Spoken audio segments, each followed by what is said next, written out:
Hello friends, thank you so much for your support. आप लोग अपना प्यार इसी तरह बनाए रखिए क्योंकि हम आपके लिए रिबॉर्न से जुड़ी और रोमांटिक एडवेंचरस कहानियाँ लगातार लाते रहेंगे। तो बिना देर किए चलिए कहानी शुरू करते हैं। जियो येयांग को पकौड़ी खाते हुए देखकर दाओहुआ उसे याद दिलाने में मदद नहीं कर सका। धीरे करो, खुद को मत जलाओ। शहर से बाहर यात्रा के बाद जियो येयांग सचमुच भूखा था। उसने झट से सिर हिलाया और तब तक जोर जोर से खाता रहा जब तक कि उसने अपने कटोरे में अधिकांश पकौड़ी खत्म नहीं कर ली, इससे पहले कि उसे भूख कम लगे।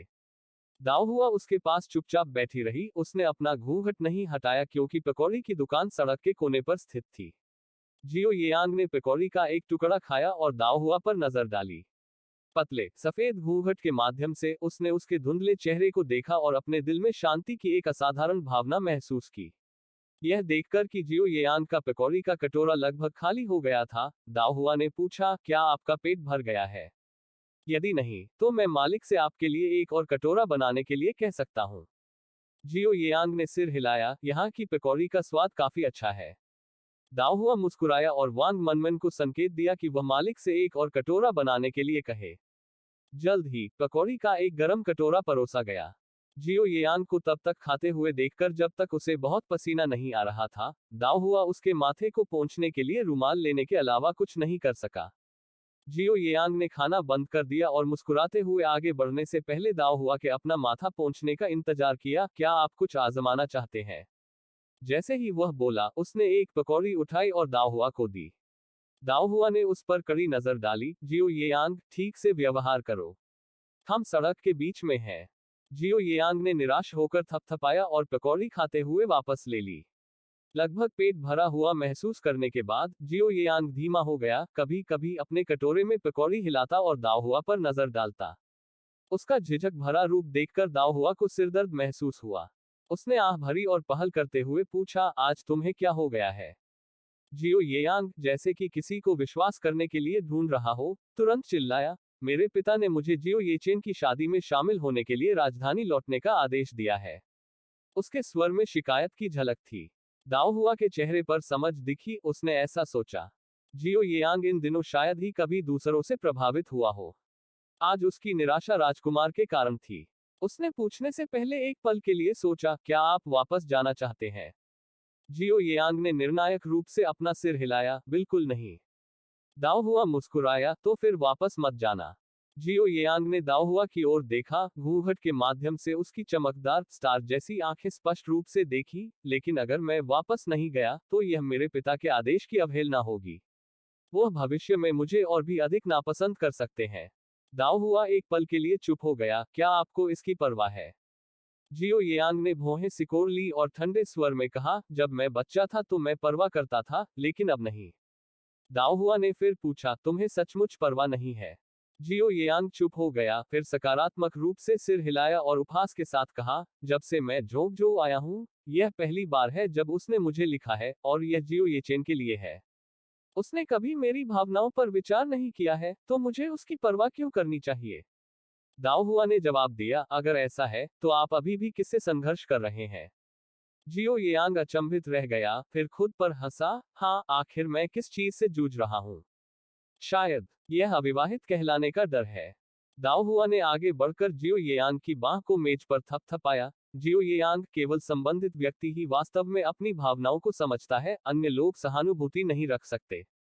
आपको इस बात पर बहुत अधिक ध्यान देने की आवश्यकता नहीं है कि दूसरे क्या सोचते हैं। जब तक आपको लगता है कि आप सही काम कर रहे हैं, तो आगे बढ़ें और ऐसा करें। आपका जीवन आपका अपना है, दूसरे जो सोचते हैं उसके अनुसार जीना, इसमें क्या मतलब है? जियो येयांग की आंखों में एक मुस्कान दिखाई दी और कुछ देर सोचने के बाद उन्होंने कहा, लेकिन कुछ लोग कहते हैं कि अगर मैं अपने पिता का पक्ष नहीं जीत सका, तो मैं प्रिंस निवास का खिताब हासिल नहीं कर पाऊंगा। दाओहुआ ने सवाल किया, क्या आप मानते हैं कि जो कुछ भी आप चाहते हैं वह दूसरों को खुश करके और खुद से समझौता करके प्राप्त किया जाना चाहिए? जियो येयांग की आंखों में मुस्कान गहरी हो गई और उसने दाओहुआ का हाथ अपने हाथ में ले लिया। उसके दिल की गांठें पूरी तरह से खुल गईं और उसकी भौहें शिथिल हो गईं क्योंकि उसका पूरा आचरण और अधिक प्रसन्नचित हो गया। दरअसल दाओहुआ ने उसे समझा। दाओहुआ ने जल्दी से इधर उधर देखा, फिर जियो येयांग की ओर देखा और तेजी से अपना हाथ हटा लिया। जियो यांग ने थोड़ा पछताते हुए अपना हाथ चुटकी ली और मुस्कुराते हुए पूछा, इतनी गर्मी के दिन आप बाहर क्यों हैं? इन शब्दों पर दाओ हुआ की आंखें तुरंत हंसी से झुर्रियां पड़ गईं। उसने जिंगमियाओ घास के इतनी जल्दी उगने की उम्मीद नहीं की थी, और उसने पाया कि जितना अधिक यह पौधों के सार को अवशोषित करता है, उतनी ही तेजी से बढ़ता है। अब जब खेतों में दाउजी एक के बाद एक पक रही थी, तो निश्चित रूप से उसे बाहर आना पड़ा और ऊर्जा एकत्र करनी पड़ी। दाओ हुआ की स्पष्ट खुशी को देखकर जियो येयांग भी खुश हो गई। मिस यान, क्या आपने कुछ अच्छे भाग्य का सामना किया है? आइए मेरे साथ साझा करें ताकि मैं भी खुश रह सकूं। दाओ हुआ ने अपनी ठुड्डी उठाई। फिलहाल मैं आपको इस मामले के बारे में नहीं बता सकता, लेकिन यह निश्चित रूप से कुछ अच्छा है। उसके आत्मसंतुष्ट और चंचल रूप को देखकर जियो येयान का हाथ उसे छूने के लिए उत्सुक हुआ, लेकिन यह देखते हुए कि वे सड़क पर थे, उसने जबरदस्ती खुद को रोक लिया। आपका जन्मदिन जल्द ही आ रहा है, क्या आप कुछ चाहते हैं? दाओ हुआ ने अपना सिर हिलाया। मुझे किसी चीज की कमी नहीं है, तुम्हें मेरे लिए उपहार तैयार करने की जरूरत नहीं है, बस उस दिन मेरे तीसरे और चौथे भाइयों के साथ भोजन के लिए मेरे घर आओ। इसके साथ ही उसकी नजर सड़क पर धीरे धीरे बढ़ती जा रही भीड़ पर पड़ी। मुझे अब वापस जाना है, तुम्हें भी वापस जाना चाहिए और थोड़ा साफ करना चाहिए। पसीने की यह गंध, यह लगभग लोगों का दम घोंट रही है। जियो येयान का चेहरा बदल गया और उसने जल्दी से अपनी बांह सूंघी। क्या इससे सचमुच बदबू आ रही है? उसे इस तरह देखकर दाओ हुआ थोड़ा मुस्कुराए बिना नहीं रह सका। ठीक है, मैं सिर्फ तुम्हें चिढ़ा रहा हूं, लेकिन अगर तुम वापस नहीं गए और जल्द ही कपड़े नहीं बदले तो वास्तव में बदबू आने लगेगी। इतना कहकर वो खड़ी हो गई। जियो येयांग ने पीछा करते हुए कहा, मैं तुम्हारे साथ चलूंगा। दाओ हुआ ने अपना सिर हिलाया। कोई जरूरत नहीं, मेरा घर सड़क के उस पार है। गवर्नर के कार्यालय के आसपास व्यस्त भीड़ के बारे में सोचते हुए जियो येयांग ने और जोर नहीं दिया। दाओ हुआ ने उस पर नजर डाली, फिर वांग मैनमैन और बी शी के साथ चला गया। जब तीनों काफी दूर तक चले और देखा कि वास्तव में जियो येयांग ने उनका पीछा नहीं किया है, तो वांग मैनमैन आश्चर्य से हंसे। लिटिल प्रिंस वास्तव में मिस दाओ हुआ को सुनना शुरू कर रहा है। दाओ हुआ ने उसकी ओर देखा। बकवास मत करो। वांग मैनमैन ने अपनी जीभ बाहर निकाली और बी शी के साथ मुस्कुरा दी। जल्द ही वे तीनों यान निवास के द्वार पर पहुंचे। जैसे ही वह गेट से बाहर निकली, दाओ हुआ ने पीछे मुड़कर देखा और निश्चित रूप से उसने जियो येयान को सड़क के किनारे खड़ा हुआ उसे देखते हुए देखा। जैसे ही वह हल्के कदमों से आवास में दाखिल हुई, उसके होंठ मुस्कुराहट में थोड़ा ऊपर उठे। दाओ हुआ को घर लौटते देख जियो येयांग अंततः डी फू और डी लू के साथ चला गया। डी फू और डी लू ने देखा कि उनके मालिक का गुस्सा शांत हो गया है। दोनों ने राहत की सांस ली। दरअसल केवल मिस यान ही अपने मालिक को संभाल सकती थी। निवास पर वापस आकर जियो येयांग ने तुरंत डी फू को स्नान के लिए गर्म पानी तैयार करने को कहा, और इस दौरान पूछा, क्या मुझे सचमुच पसीने की बदबू आ रही है? डी फू ने अपना सिर हिलाया। बिल्कुल नहीं, मिस यान ने सिर्फ इतना कहा कि वो तुम्हें चिढ़ा रही थी। जियो येयांग मुस्कुराया। वह लड़की दिन पर दिन शरारती होती जा रही है। डी फू ने हंसते हुए कहा, ऐसा इसलिए है क्योंकि मिस यान और हमारे मालिक करीब आ रहे हैं। यह सुनकर जियो येयांग को बहुत अच्छा लगा और वह तब तक जोश में रहा जब तक उसने नहाना खत्म नहीं कर लिया। डी फू को अपने गंदे कपड़े हटाते हुए देखकर जियो येयांग ने तुरंत उसे पुकारा, रुको। वह तेजी से आगे बढ़ा और अपने कपड़ों से रूमाल निकाला। यह वही चीज थी जिसका उपयोग दाओ हुआ ने पहले अपना पसीना पोंछने के लिए किया था, और चूंकि उसे नापसंद था कि यह अब उसके पसीने में ढक गया था, इसलिए वह इसे रखना नहीं चाहती थी। जियो येयांग ने पानी लाने के लिए कहा और व्यक्तिगत रूप से रूमाल को धोया, फिर उसे सूखने के लिए रैक पर लटका दिया। एक बार जब यह सूख गया, तो वह रूमाल को डेस्क पर ले गया, एक कलम उठाया और उस पर इस रूमाल की कहानी लिखी। स्याही सूख जाने के बाद उसने रूमाल को चौकोर आकार में मोड़ा और अपने बिस्तर के एक छिपे हुए डिब्बे में एक लकड़ी के बक्से के अंदर रख दिया। लकड़ी के बक्से में रखे कई रूमालों को देखकर जियो येयांग चुपचाप मुस्कुराया और फिर उन्हें देखने के लिए एक एक करके बाहर निकाला। पहला रूमाल दाओ हुआ द्वारा छोड़ा गया था जब उसने पहली मुठभेड़ में उसके घाव पर पट्टी बांधी थी। दूसरा रूमाल तब का था जब वह 15 साल का था और उसके जन्मदिन पर दाओ हुआ ने उसे सूरजमुखी के समुद्र का एक टुकड़ा दिया था। तीसरा रूमाल दाओ हुआ द्वारा छोड़ा गया था जब वह एक महामारी फैलने के दौरान उसकी देखभाल करने के लिए जिगून शहर में आई थी। चौथा रूमाल। जैसे ही उसने रूमाल पर लिखावट को देखा, जियो येयांग के दिमाग में अनिवार्य रूप से उस समय के दृश्य उभर आए। इन रूमालों में दर्ज है कि कैसे वह लड़की यान यी उसके दिल में जड़ें जमाने और अंकुरित होने में कामयाब रही थी। मुझे आश्चर्य है कि क्या उसे इनमें से कोई चीज याद है! Exclamation mark. समय तेजी से उड़ गया और पलक झपकते ही द 30th ऑफ जुलाई आ गई। दाओ हुआ और यान यिहुआन मास्टर शेन के आंगन से निकले ही थे कि उनकी मुलाकात यान वेंताओ और यान वेनकाई से हुई, जो अभी अभी बाहर से लौटे थे। दाओ हुआ तुरंत मुस्कुराया और कहा, तीसरे भाई, चौथे भाई, आप आज काफी जल्दी वापस आ गए। यान वेनकाई ने उत्तर दिया, क्यों, क्या आप खुश नहीं हैं कि हम जल्दी वापस आ गए? दाओ हुआ हंसा, मैं दुखी कैसे हो सकता हूँ?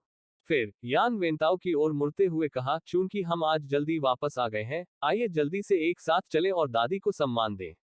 यान वेंताओ मुस्कुराए और सिर हिलाया। दाओ हुआ और अन्य लोगों के साथ बुढ़िया के आंगन की ओर चले गए।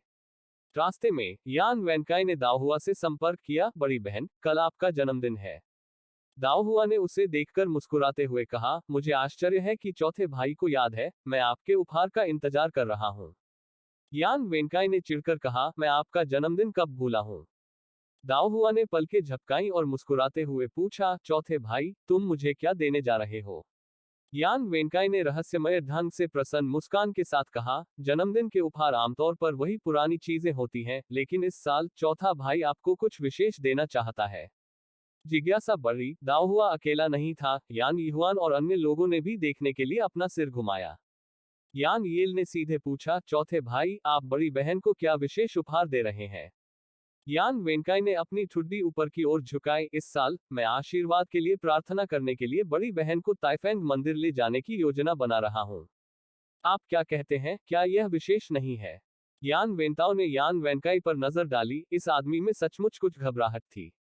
यह स्पष्ट रूप से येयांग ही था जो उस विचार के साथ आया था। जैसे ही यान यल ने सुना कि वे बाहर जा सकते हैं, उसने तुरंत कहा, चौथे भाई, हम भी जाना चाहते हैं।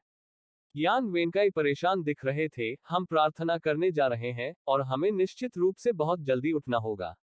क्या आप इसे प्रबंधित कर सकते हैं?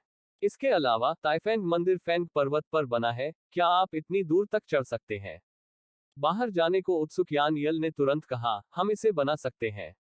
जैसे ही वह बोल रही थी, उसने यान यिहुआन और यान यिशून को अपनी बात कहने के लिए खींचा। यान यिहुआन और यान यिशून भी बाहर जाना चाहते थे, इसलिए उन्होंने यान वेनकाई को उत्सुकता से देखा। इन वर्षों में, यान वेनकाई और यान वेंटाओ अक्सर बाहर जाते थे, जिससे उनके परिवार के साथ जाने के लिए बहुत कम समय बचता था।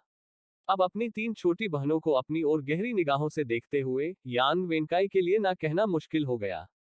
अंत में, वह केवल आत्मसमर्पण कर सका और सिर हिलाया, ठीक है, लेकिन तुम्हें कल जल्दी उठना होगा। यान येल तुरंत खुशी से झूम उठे, चौथा भाई सबसे अच्छा है। यान यिहुआन और यान यिशून भी खुश दिखे।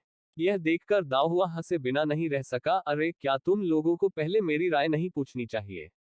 आखिरकार मैं जन्मदिन का व्यक्ति हूँ। यान वेनकाई और यान यल सभी एक सुर में दाओ हुआ की ओर मुड़े और कहा, बड़ी बहन, आप क्यों नहीं जाएंगी? दाओ हुआ ने अवाक होकर अपनी आंखें घुमाई, कल मेरा जन्मदिन है, और फिर भी मुझे जल्दी उठना है और सुबह जल्दी पहाड़ पर चढ़ना है। क्या मैं सचमुच इतनी ऊर्जा से भरपूर हूँ?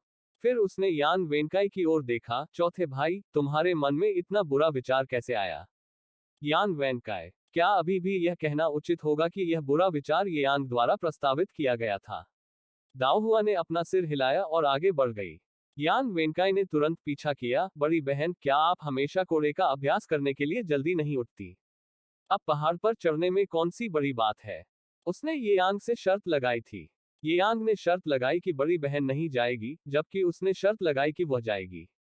यदि वह हार गया, तो उसे ग्लास फैक्ट्री से 1 महीने का लाभांश जब्त करना होगा। यान वेंताओ ने देखा कि उसका छोटा भाई उत्सुकता से दाओ हुआ का पीछा कर रहा था, उसे प्रार्थना करने के लिए मना रहा था, और वह मदद नहीं कर सका, लेकिन गुस्से में अपना सिर हिलाया। येयांग की सचमुच अपने चौथे भाई पर कड़ी पकड़ थी। यह याद करते हुए कि कैसे येयांग ने पहले सम्राट को लिखे एक पत्र में अपनी खुद की शादी चुनने के विशेषाधिकार के बदले पुरस्कार देने का प्रस्ताव रखा था, यान वेंताओ कहने से पहले एक पल के लिए चुप थे। दाओ हुआ, आगे बढ़ो, हमें कुछ दिनों में यात्रा करनी पड़ सकती है। दाओ हुआ तुरंत अपनी जगह पर रुकी और यान वेंताओ की ओर देखने लगी, आप बाहर जा रहे हैं? यान वेंताओ ने सिर हिलाया। दाओ हुआ, कब कब तक? यान वेंताओ ने अपना सिर हिलाया, यह अभी तक तय नहीं हुआ है। यान वेंकाई ने तुरंत हस्तक्षेप करते हुए कहा, हाँ, हमारे पास पहले से ही एक साथ खेलने के लिए बहुत कम समय है, और अब जब हमें आखिरकार यह अवसर मिल गया है, तो आप हमें निराश नहीं कर सकते। यान येल भी समझाने में शामिल हो गई, हाँ बड़ी बहन, हमें तीसरे भाई और चौथे भाई के साथ खेलने के लिए बाहर गए बहुत समय हो गया है। दाओ हुआ ने दोनों की ओर देखा, ठीक है, मैं जाऊंगा, लेकिन पहले माँ को इसके लिए सहमत होना होगा। यान वेंकाई तुरंत हंसे, यह ठीक है, मैं माँ से बात करूंगा, मैं गारंटी देता हूं कि वह सहमत होंगी। समूह ओल्ड मैडम के प्रांगण की ओर बढ़ता रहा। यान वेंकाई जानबूझकर वेंटाओ से कुछ कदम पीछे रह गया, मुझे कैसे पता नहीं चला कि हम बाहर जा रहे थे। वेंताओ ने फुसफुसाते हुए कहा, हमें आज ही खबर मिली है। यान वेंकाई ने सिर हिलाया और आगे नहीं पूछा। वेंकाई और वेंताओ के नेतृत्व करने से मैडम ली आश्वस्त महसूस करने लगी और कल दाओ हुआ और अन्य लोगों को धूप चढ़ाने के लिए ताइफेंग मंदिर जाने देने पर सहमत हो गई। अगस्त के पहले दिन सुबह सुबह जब अभी भी अंधेरा था, वेंताओ और वेंकई चार दाओ हुआ के साथ निकले। गाड़ी में, क्योंकि वे इतनी जल्दी उठ गए थे, दाओ हुआ और तीन यान यहुआन सभी कुछ हद तक नींद में थे। दाओ हुआ, मैं किसी चीज पर झुक जाऊंगा और थोड़ी देर झपकी लूंगा, तुम सब जैसा चाहो वैसा करो।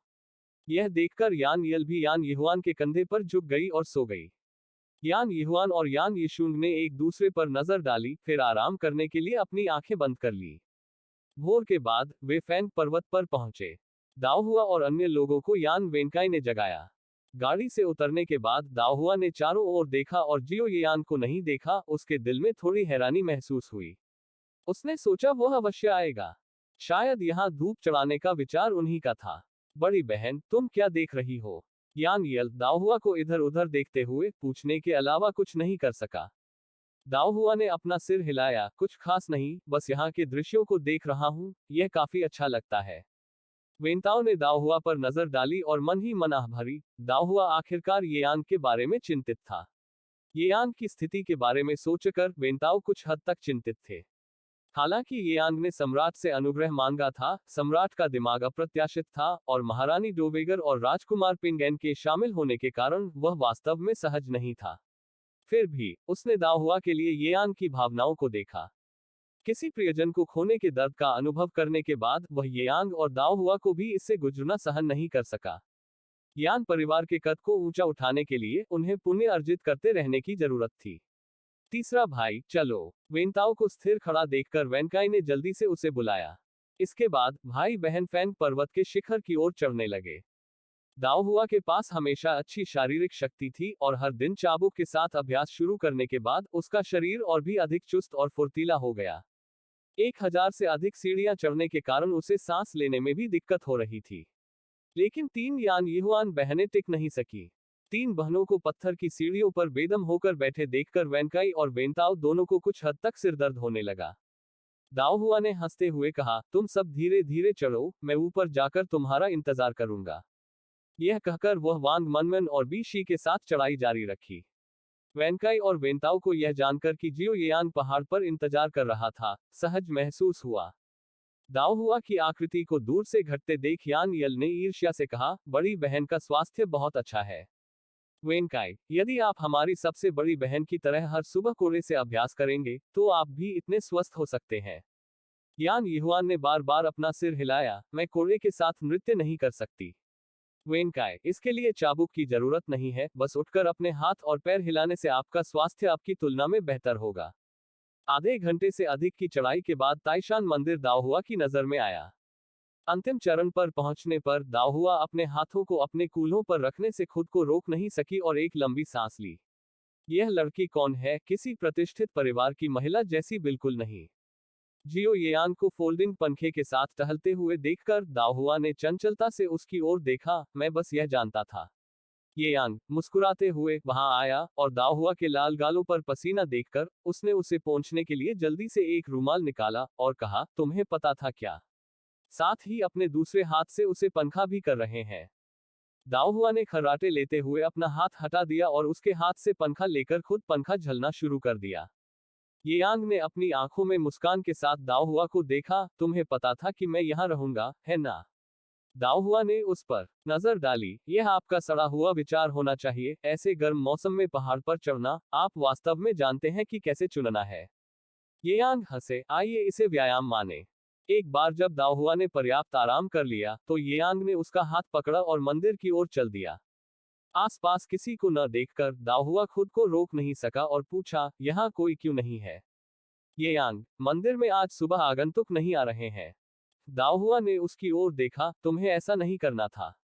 येयांग, यह कोई परेशानी की बात नहीं है। ऐसे गर्म मौसम में वैसे भी बहुत से लोग धूप चढ़ाने नहीं आते हैं। मैंने जो किया वह मंदिर के लिए एक बड़े दान के बराबर है। यह सुनकर दाओहुआ फिर कुछ नहीं बोला। जल्द ही वे मुख्य हॉल में पहुंचे। भिक्षु ने बुद्ध के सामने 2 ध्यान गद्दियां रखी, फिर चुपचाप चले गए। दाओहुआ और जियो येयांग पास आए और दोनों ने तकिए पर घुटने टेक दिए। घुटने टेककर दाओहुआ ने अपने हाथ जोड़े और बुद्ध से एक इच्छा की।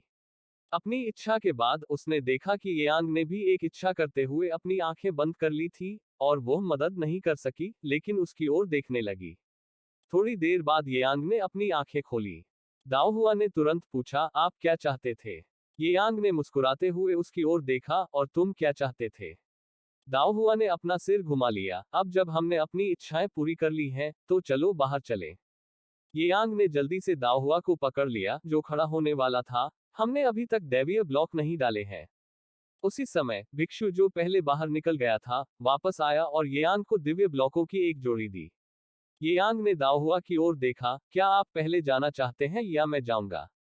दाओहुआ, आप पहले जाएं। येयांग मुस्कुराया, दिव्य खंडों को अपने हाथों में लिया, बुद्ध से प्रार्थना की, बुद्ध मुझे और दाओहुआ को एक जोड़े बनने का आशीर्वाद दे। अपनी मौन प्रार्थना समाप्त की और दिव्य खंडों को जमीन पर फेंक दिया। भिक्षु ने भविष्यवाणी के परिणाम पर नजर डाली, दिव्य ब्लॉकों पर एक यिन और एक यांग, बहुत शुभ। दाता ने जो भी प्रार्थना की है वह निश्चित रूप से पूरी होगी। यह सुनकर येयांग की मुस्कान चौड़ी हो गई और उसने दिव्य खंडों को दाओहुआ को सौंपने के लिए उठाया। तुम्हारी बारी। दिव्य खंडों को पकड़े हुए दाओहुआ को अचानक थोड़ा घबराहट महसूस हुई। उसने येयांग की ओर देखा, दिव्य खंडों को पकड़ लिया और बुद्ध से प्रार्थना की, बुद्ध येयांग और मेरे तीसरे और चौथे भाइयों को उनके कार्यों को सुचारू रूप से और सुरक्षित रूप से पूरा करने का आशीर्वाद दें। बोलने के बाद उसने भी दिव्य खंडों को जमीन पर फेंक दिया। भिक्षु की आवाज फिर से सुनाई दी, दिव्य ब्लॉकों पर एक यिन और एक यांग, बहुत शुभ। दाता ने जो भी प्रार्थना की है वह निश्चित रूप से पूरी होगी। यह सुनकर दाओहुआ और येयांग दोनों के चेहरे पर संतुष्ट मुस्कान दिखाई दी। दाओहुआ और जियो येयांग ने अटकल ब्लॉकों की कास्टिंग पूरी की और फिर भव्य हॉल छोड़ दिया। जियो येयांग ने मुस्कुराते हुए दाओहुआ की ओर देखा, क्या तुम मेरे साथ फैंग पर्वत पर वन लाइन स्काई पर चढ़ने की हिम्मत करते हो? दाओहुआ ने भौहें उठाई, इसमें डरने की क्या बात है? मैंने लंबे समय से सुना है कि वन लाइन स्काई के दृश्य रोमांचकारी, खड़ी और एकांत को एक साथ समेटे हुए हैं। मैं कुछ समय से खुद आकर इसे देखना चाहता था। जियो येयांग ने दाओहुआ का हाथ पकड़कर मुस्कुराते हुए कहा, तो फिर चले। दाओहुआ शांत खड़ा रहा, मेरा तीसरा भाई और अन्य अभी तक नहीं आए हैं। आइए उनका इंतजार करें। जियो येयांग, क्या आप आश्वस्त हैं कि आपकी 3 बहनें इसे पूरा कर सकती हैं? इस समय डेफू ने मुस्कुराते हुए कहा, मिस यान, डेलू अभी जांच करने गई थी, और थर्ड मास्टर यान और अन्य अभी तक पहाड़ के आधे हिस्से तक भी नहीं पहुंचे हैं। दूसरी मिस यान और उसके समूह को हर चढ़ाई के बाद आराम करना होगा। उन्हें शीर्ष तक पहुंचने में 1 या 2 घंटे और लग सकते हैं। जियो येयांग ने मुस्कुराते हुए कहा, चलो फिर चलते हैं। मैंने यहाँ किसी को छोड़ दिया है जो वेंताओ को उनके आते ही सूचित कर देगा कि हम कहाँ गए हैं। यह सुनकर दाओहुआ ने और कुछ नहीं कहा और जियो येयांग के पीछे ताइफेंग मंदिर के पीछे के पहाड़ की ओर चला गया। जैसे ही वांग मनमन और बीशी उनका पीछा करने वाले थे, डेफू ने उन्हें रोक दिया। डेफू, चलो मास्टर और मिस यान को पहाड़ पर चढ़ते समय परेशान न करें। वांग मैनमैन ने भौहें चढ़ाते हुए कहा, लेकिन क्या होगा अगर मिस को अपनी सेवा के लिए हमारी जरूरत पड़े? डेफू ने वास्तव में कहा, क्या मेरा स्वामी उसके साथ नहीं है? बीशी, लेकिन क्या होगा अगर उन्हें खतरा हो? डेफू ने मुस्कुराते हुए जारी रखा, ऐसा नहीं होगा। मालिक ने पहले से ही लोगों को क्षेत्र की निगरानी करने के लिए कहा है। चिंता मत करो, यह बहुत सुरक्षित है। आगे की टिप्पणी की प्रतीक्षा न करते हुए डेफू ने उन्हें पास के पोमेलो को तोड़ने के लिए प्रेरित किया। ताइफेग मंदिर के पोमेलो बहुत मीठे हैं। आइए अपनी मिस के आनंद के लिए वापस ले जाने के लिए और अधिक चुने। वन लाइन स्काई फैंग पर्वत के पूर्वी भाग पर स्थित है। किंवदंती है कि इसका निर्माण 2 देवताओं द्वारा आपस में टकराने से हुआ था, जिनमें से एक ने चट्टान को विभाजित करने के लिए एक तेज कुल्हाड़ी का उपयोग किया था। दरार लगभग 300 मीटर गहरी है, सबसे संकरा हिस्सा इतना चौड़ा है कि एक व्यक्ति उसमें से गुजर सकता है, और सबसे चौड़ा हिस्सा बमुश्किल 1 मीटर चौड़ा है, जो कई किलोमीटर तक फैला हुआ है। जल्द ही जियो येयांग ने दाओहुआ को वन लाइन स्काई के प्रवेश द्वार तक पहुंचाया। दाओहुआ ने अनोखे आकार, गहरे और संकीर्ण मार्ग को देखकर आश्चर्यचकित होकर कहा, प्रकृति वास्तव में सबसे कुशल शिल्पकार है। तुम किस बारे में बड़बड़ा रहे हो? जल्दी करो और पीछे आओ। जियो येयांग ने दरार वाले रास्ते का नेतृत्व किया। दाओहुआ ने भी इसका अनुसरण किया। जियो येयांग अक्सर दाओहुआ की ओर देखती थी, उसे याद दिलाती थी, अपने पैरों को लेकर सावधान रहें, यहाँ की जमीन असमान है। अपने टखने को मत मोड़ो। दाओहुआ ने सिर हिलाया। प्राचीन काल में, आधुनिक दिनों के विपरीत, वन लाइन स्काई जैसी जगहों को पक्की सीढ़ियों वाले पर्यटन स्थलों के रूप में विकसित नहीं किया गया था। यहाँ की जमीन प्राकृतिक रूप से ऊबड़ खाबड़ थी, जिस पर चलना काफी असुविधाजनक था। एक बार वन लाइन स्काई के अंदर, दाओहुआ विस्मय से देखने से खुद को नहीं रोक सका, क्योंकि चट्टान के बीच से दिन की रोशनी की एक रेखा टपक रही थी, जो आकाश में इंद्रधनुष के समान थी, जो पूरी तरह से शानदार थी। लेकिन थोड़ी देर बाद दाओहुआ जोर जोर से हौंफने लगा। इसमें कोई आश्चर्य की बात नहीं है, अज्ञात वन लाइन स्काई में कई ढलान वाले क्षेत्र थे जिन पर चढ़ने के लिए हाथों और पैरों की आवश्यकता होती थी। सामने कई मीटर ऊंचे चट्टानी रास्ते को देखते हुए, दाओहुआ ने अपनी अब कुछ हद तक गंदी हो चुकी स्कर्ट के हेम पर नजर डाली और मदद नहीं कर सका, लेकिन पीछे मुड़कर देखा, जैसे सोच रहा हो कि पीछे मुड़ना चाहिए या नहीं। यह देखकर जियो येयांग ने अपना हाथ बढ़ाया, आओ, मैं तुम्हें ऊपर खींच लूंगा। दाओहुआ अपना हाथ बढ़ाने से पहले थोड़ी देर के लिए झिझकी। दरार के चौड़े हिस्सों में जियो येयांग दाओहुआ को अपने साथ खींच सकती थी, लेकिन संकरे हिस्सों में दाओहुआ को खुद ही ऊपर चढ़ना पड़ा। हालांकि थका देने वाला, चट्टान के रास्ते के अंदर जाने पर ठंडी हवा का झोंका बेहद ताजा था। मैं आगे नहीं बढ़ सकता, मुझे आराम की जरूरत है। 2/3 रास्ते में दाओहुआ थक चुकी थी, उसके दोनों हाथ और पैर दर्द कर रहे थे। जियो येयांग ने दाओहुआ को अपने हाथ रगड़ते हुए देखा और जांच करने के लिए जल्दी से उन्हें खींच लिया, यह देखते हुए कि दोनों हथेलियां लाल थीं। वह उन पर फूंक मारने के लिए नीचे झुका, क्या आप जारी रख सकते हैं? दाओहुआ ने सिर हिलाया और अपने हाथ पीछे खींच लिए। यह देखकर कि वह वास्तव में थकी हुई थी, जियो येयांग ने झिझकते हुए कहा, क्या हमें वापस लौटना चाहिए? दाओहुआ अनिच्छुक था, हम यहाँ तक आ गए हैं, हम आधे रास्ते में कैसे हार मान सकते हैं? कुछ देर आराम करने के बाद दोनों ने अपनी चढ़ाई जारी रखी। जब तक उन्होंने इसे वन लाइन स्काई तक पहुंचाया, तब तक दाओहुआ पूरी तरह से थक चुका था। गंदगी की परवाह न करते हुए वह सीधे जमीन पर बैठ गई, अपने कोमल पैरों को थपथपाते हुए बोली, कोई आश्चर्य नहीं कि सभी महिलाएं वन लाइन स्काई के सुंदर दृश्यों के बारे में बात करती हैं, लेकिन कभी भी वहां जाने के बारे में नहीं सोचती हैं। मैं इस तरह थक गई हूं, मैं केवल कल्पना कर सकती हूं कि वे इससे बेहतर प्रदर्शन नहीं करेंगे। जियो येयांग दाओहुआ के बगल में बैठ गई, फिर अपने पैरों को अपने पैरों पर उठा लिया, मुझे आपके लिए उनकी मालिश करने दीजिए। जियो येयांग के हाथों को अपने पैरों पर दबाते हुए महसूस करते हुए, दाओहुआ को थोड़ा असहज महसूस हुआ और उसने अपने पैरों को पीछे हटाने की कोशिश की, हालांकि सफलता नहीं मिली। जियो येयांग, मुझे तुम्हारी मालिश करने दो, नहीं तो आज जब तुम वापस जाओगे तो निश्चित रूप से तुम्हारे पूरे शरीर में दर्द होगा। अपनी पिंडलियों में और आसपास किसी के न होने पर बहुत अधिक आरामदायक महसूस करते हुए दाओहुआ ने मना नहीं किया। इस दौरान दाओहुआ को कुछ ऐसा याद आया जिसका उसके तीसरे भाई ने पहले उल्लेख किया था और तुरंत पूछा, तीसरे भाई ने कहा था कि तुम कुछ दिनों में बाहर जा रहे हो। जियो येयांग ने सिर हिलाया, मम्मा। दाओहुआ, आप कब निकलेंगे? जियो येयांग ने दाओहुआ की ओर देखा, मुझे डर है कि मैं इस साल आपके साथ मध्य शरद ऋतु समारोह नहीं बिता पाऊंगा। दाओहुआ ने भौहें चढ़ाईं, तुम कब तक चले जाओगे? जियो येयांग ने मालिश जारी रखने के लिए दाओहुआ के दूसरे पैर की ओर रुख किया। यह इस बात पर निर्भर करता है कि चीजें कितनी आसानी से चलती हैं। एक छोटी यात्रा 10 दिनों से लेकर आधे महीने तक चल सकती है, एक लंबी यात्रा लगभग 1 महीने या उससे भी अधिक समय तक चल सकती है। दाओहुआ, इतना लंबा? जियो येयांग की अभिव्यक्ति कुछ हद तक गंभीर हो गई, यह मिशन कुछ हद तक कांटेदार है, इसलिए इसमें थोड़ा अधिक समय लगेगा। दाओहुआ के चेहरे पर चिंता झलक रही थी, क्या आपके लिए कोई खतरा होगा?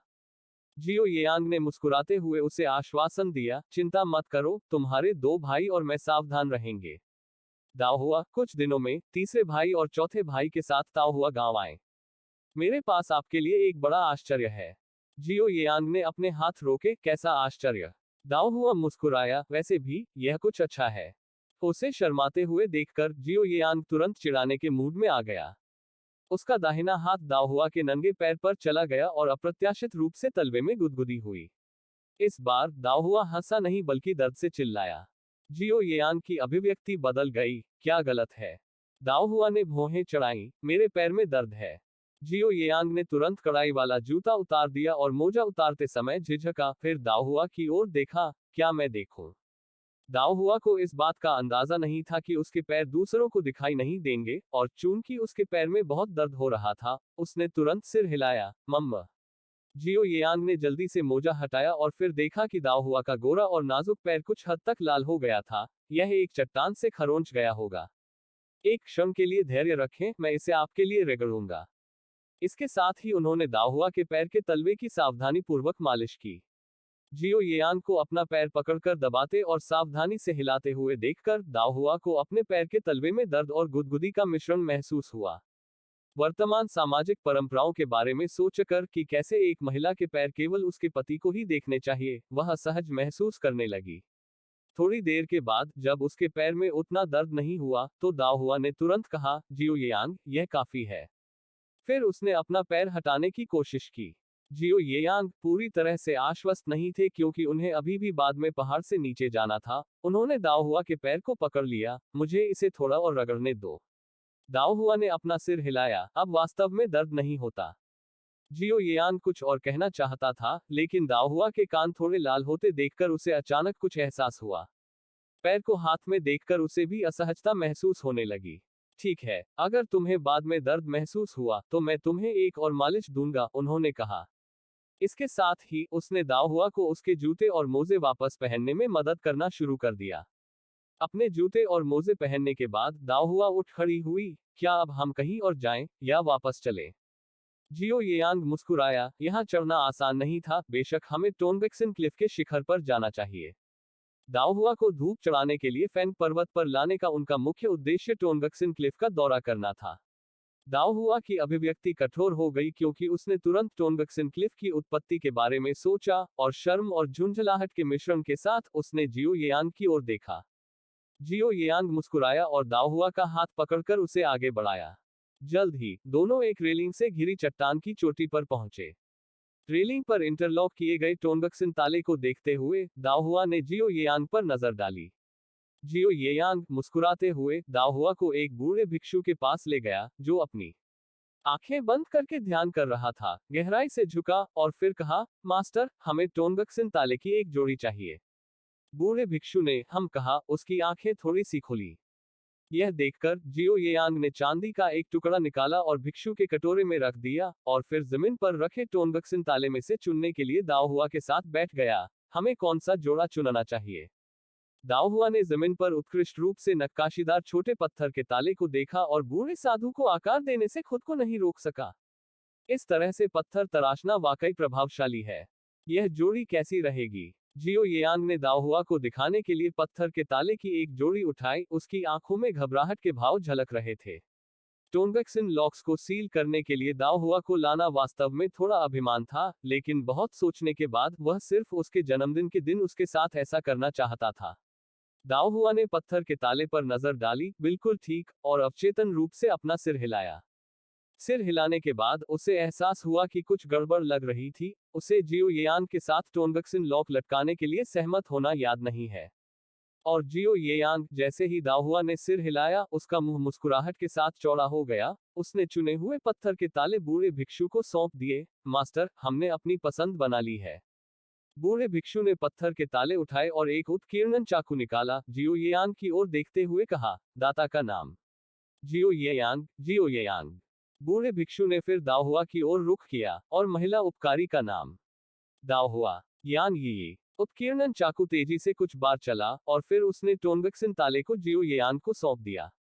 पत्थर के तालों पर सहजता से बहते नामों को देखते हुए दाओहुआ और जियो येयांग ने एक दूसरे से नजरें मिलाई।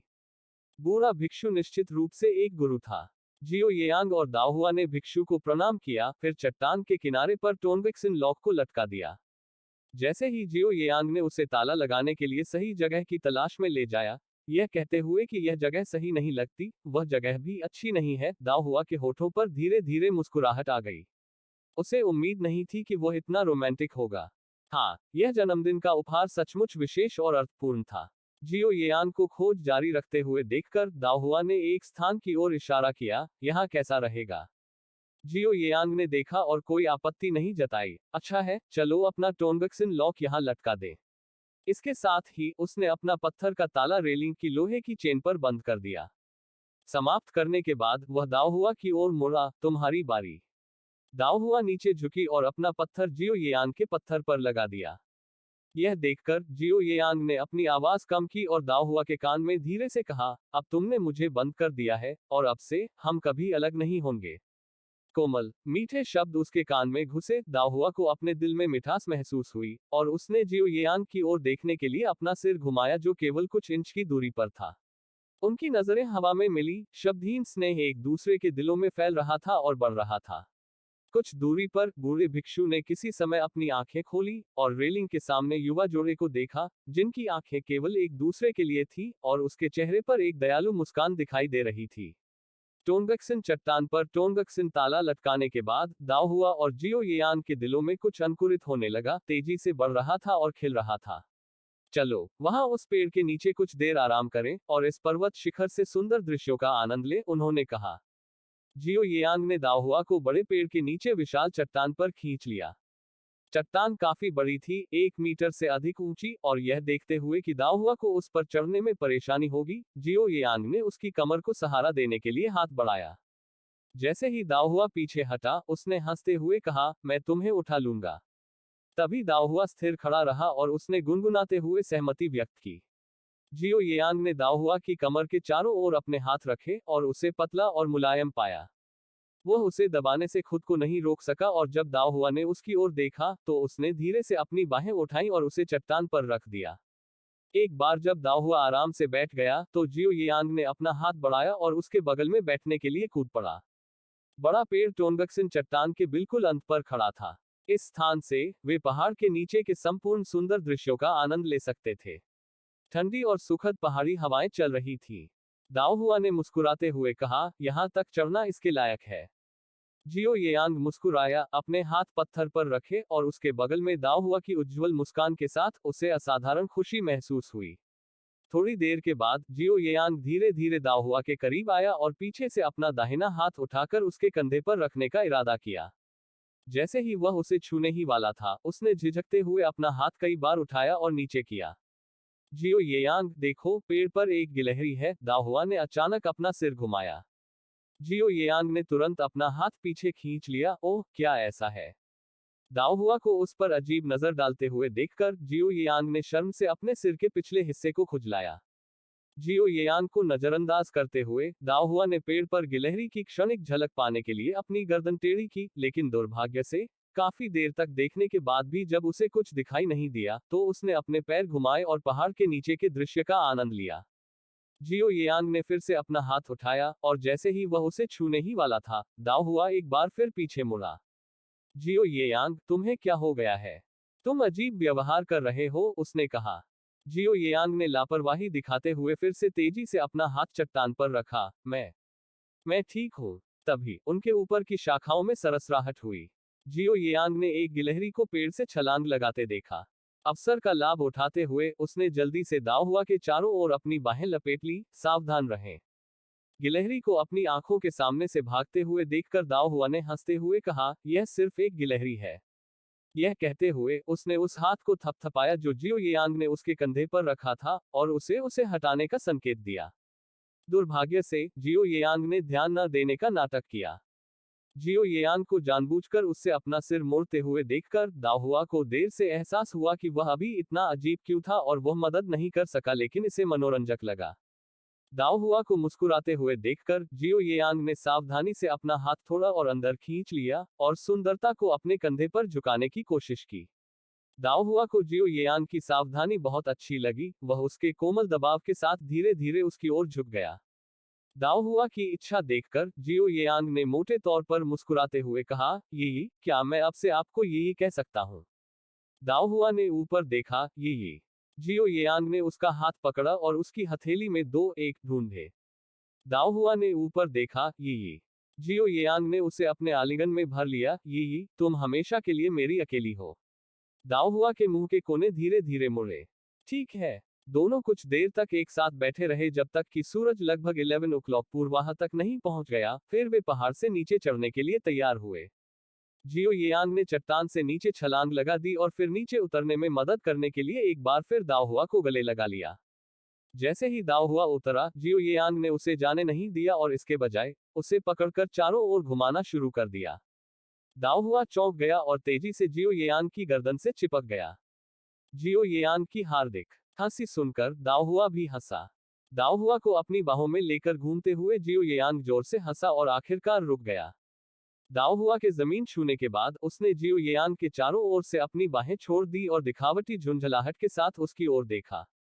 जियो येयांग ने दाओ हुआ को अपने आलिंगन में खींच लिया और धीरे से फुसफुसाया, ये मैं खुश हूं, बहुत खुश हूं। दाओ हुआ चुपचाप जियो येयांग की बाहों में बस गया। उस पल दोनों स्पष्ट रूप से महसूस कर सकते थे कि एक दूसरे का दिल अंदर ही अंदर धड़क रहा था। काफी समय के बाद दाओ हुआ ने अंततः कहा, हमें वापस जाना चाहिए। जियो येयांग ने उत्तर दिया, ठीक है। इसके साथ ही उसने दाओ हुआ को जाने दिया और वापस चलने के लिए उसका हाथ पकड़ लिया। अदृश्य रूप से उनके रिश्ते में एक परत और घनिष्ठता आ गई थी। पहाड़ पर चढ़ना आसान है, उतरना कठिन है। खासतौर पर तब जब उन्हें ट्रेड ऑफ स्काई जैसे संकीर्ण और खड़ी खंड से गुजरना पड़ता था।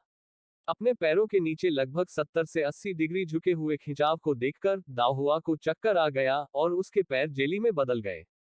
डरो मत, मैं तुम्हें नीचे से पकड़ लूंगा।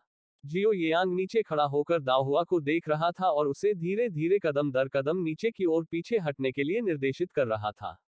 दाओ हुआ ने दांत पीस लिए। इस बिंदु पर उसे अब इसकी परवाह नहीं थी कि वह अपनी पोशाक गंदी कर देगी और व्यवहारिक रूप से रेंगकर नीचे गिर रही थी।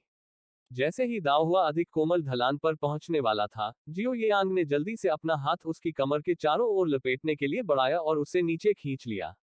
प्रभाव के कारण जियो येयांग चट्टान की दीवार के खिलाफ झुक गया और थका हुआ दाओ हुआ स्वाभाविक रूप से उसके खिलाफ झुक गया। वे दोनों आमने सामने खड़े थे। जियो येयांग ने नाजुक शरीर को अपनी बाहों में पकड़ रखा था, उसका अपना शरीर थोड़ा सख्त हो गया था।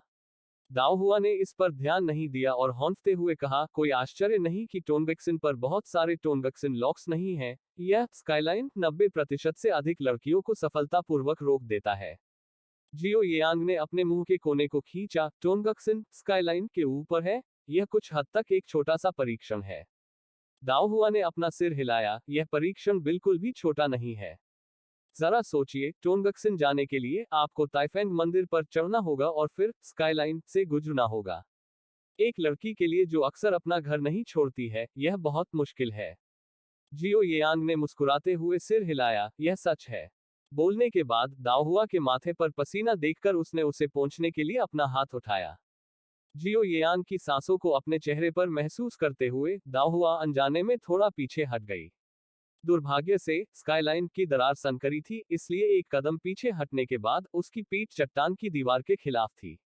सुंदरता को दूर जाते देख जियो येयांग को थोड़ा अफसोस हुआ। वह दाओ हुआ के चेहरे को देखकर मोहित हो गया, जो शर्म से या गर्मी से लाल हो गया था।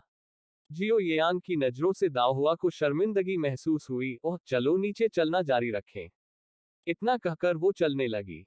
इस समय जियो येयांग ने अचानक अपना हाथ बढ़ाया और इसे विपरीत चट्टान की दीवार के खिलाफ खड़ा कर दिया, जिससे दाओ हुआ का रास्ता अवरुद्ध हो गया।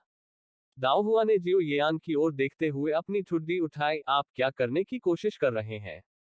जियो येयांग मनमोहक ढंग से मुस्कुराया, मैं सोच रहा था।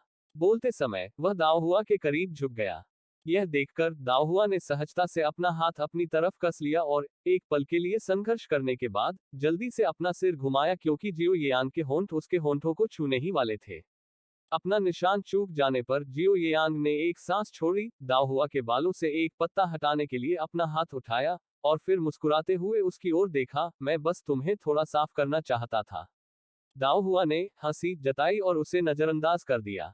अपने हाथ में ली हुई पत्ती को फेंककर जियो येयांग ने एक कदम नीचे चलने का बीड़ा उठाया, फिर दाओ हुआ को खींचने के लिए पीछे मुड़ा। यह ठीक है, यहाँ खड़ी चढ़ाई नहीं है, मैं अकेले चल सकता हूँ। फिर सावधान रहें कि आपका टखना न मुड़े। इसके अलावा यदि आप थक जाते हैं तो मुझे बताएं और हम आगे बढ़ने से पहले थोड़ा आराम कर सकते हैं। मम्मा। आधे घंटे बाद दोनों ने अंततः स्काईलाइन का प्रवेश द्वार देखा। अंततः हम नीचे आ गए। दाओ हुआ ने अपने माथे से पसीना पोंछने के लिए हाथ उठाते हुए अपने रुमाल से खुद को पनखा किया। क्योंकि उसके हाथ धूल से सने हुए थे, उसका गोरा चेहरा जल्द ही गंदा हो गया। यह देखकर जियो येआन कुछ खुश हुआ और उसने तुरंत अपना पंखा उसके हाथ से लेते हुए उसे सौंप दिया। तुम्हारे हाथ गंदे हैं, मुझे इसे तुम्हारे लिए पोंछने दो। स्काईलाइन पर ऊपर नीचे जाने में दाओ हुआ को बहुत पसीना आया। अब उसके माथे पर और कानों के पास के बाल गीले थे। जियो येआंग ने पहले अपने चेहरे से धूल पोंछी, फिर ध्यान से अपने माथे के बाल और कानों के आसपास के बाल पोंछे। चौकस और विचारशील जियो येआंग को देखकर दाओ हुआ को अपने दिल में एक मीठी अनुभूति महसूस हुई। जियो येआंग ने दाओ हुआ की मदद करने के बाद सीधे अपना पसीना पोंछने के लिए रुमाल का इस्तेमाल किया और अपना कॉलर थोड़ा खोला। यह लगभग मध्य शरद ऋतु समारोह है, लेकिन मौसम अभी भी बहुत गर्म है। जियो येआन के चेहरे पर पसीने को उसकी गर्दन से कॉलर तक आते देख दाओ हुआ ने अनजाने में निगल लिया। जब जियो येआंग ने उसकी ओर देखा, तो उसने थोड़ा दोषी महसूस करते हुए तुरंत अपनी नजरें हटा ली। जियो येआंग ने दाओ हुआ के गालों पर गहरी लाली देखी और उसे यह अजीब लगा। उसने उसके चेहरे को छूने के लिए हाथ बढ़ाया। क्या हुआ? दाओ हुआ ने तुरंत अपना हाथ हटा दिया और चलते हुए खुद को पंखा झलते हुए कहा, मैं गर्म हूं, मैं बहुत गर्म हूं। जियो येआंग ने तुरंत कहा, इतनी तेजी से मत चलो। क्या आप यह भी देख सकते हैं कि क्या मुझे खुद को थोड़ा व्यवस्थित करने की जरूरत है? अन्यथा मैं बाद में लोगों से कैसे मिलूंगा? दाओ हुआ रुका, जियो येआंग की ओर देखने के लिए मुड़ा और उसे एक बार कहा, आपकी शर्ट थोड़ी सी मुड़ी हुई है। इसे सीधा करो। बोलने के बाद उसने दूसरी ओर देखा। जियो येआंग ने खुद को सीधा किया और फिर दाओ हुआ से संपर्क किया। क्या यह बेहतर है? दाओ हुआ ने देखा कि जियो येआंग की आंतरिक शर्ट का कॉलर बहुत अधिक निकला हुआ था, और वह उसे समायोजित करने के लिए हाथ बढ़ाने से खुद को नहीं रोक सकी। गलती से उसके एडम के सेब को छूने पर उसका हाथ पीछे हट गया, मानो चौंक गया हो। बेहतर होगा कि आप इसे स्वयं करें। दाओ हुआ को तेजी से आगे बढ़ते देख जियो येआंग क्षण भर के लिए स्तब्ध रह गया। हालांकि उसके फूले हुए गालों को देखकर उसे कुछ एहसास हुआ और वह जोर से हंसने से खुद को नहीं रोक सका। अपने पीछे की हंसी सुनकर दाओ हुआ और भी तेजी से चलने लगी। जियो येआंग ने तेजी से खुद को संभाला और फिर उसे पकड़ने के लिए दौड़ा। पकड़ने के बाद उसने चुपचाप दाओ हुआ को हंसते हुए देखा। परेशान और शर्मिंदा होकर दाओ हुआ ने अपने प्रशंसक से उस पर हमला कर दिया। जियो येआंग तेजी से चकमा देकर हंसते हुए आगे भागा। दाओ हुआ ने उसका पीछा किया और उस पर हमला किया। अपने चंचल झगड़े के बीच दोनों ने जल्द ही स्काईलाइन को पीछे छोड़ दिया। मिस, आप अंततः वापस आ गईं। बाहर इंतजार करते हुए लगभग सांचे में ढलने से ऊब चुके वांग मैनमैन और बीशी तुरंत भागे, जबकि डेफू भी पास के एक पेड़ की छाया से आगे आ गया। अपने मालिक और मिस यान दोनों को खिलखिलाती मुस्कान के साथ देखकर डेफू को राहत महसूस हुई। ऐसा लग रहा था कि स्काईलाइन तक की उनकी यात्रा बेहद आनंदमय थी। दाओ हुआ ने अपनी अभिव्यक्ति सीधी की और पूछा, क्या वे अभी तक आए हैं? डेफू ने मुस्कुराते हुए उत्तर दिया, तीसरे युवा मास्टर ने। हालांकि ऐसा लगता है कि मिस यान को जहर दिया गया है, इसलिए चौथे युवा मास्टर ने तीनों महिलाओं को वापस ले लिया।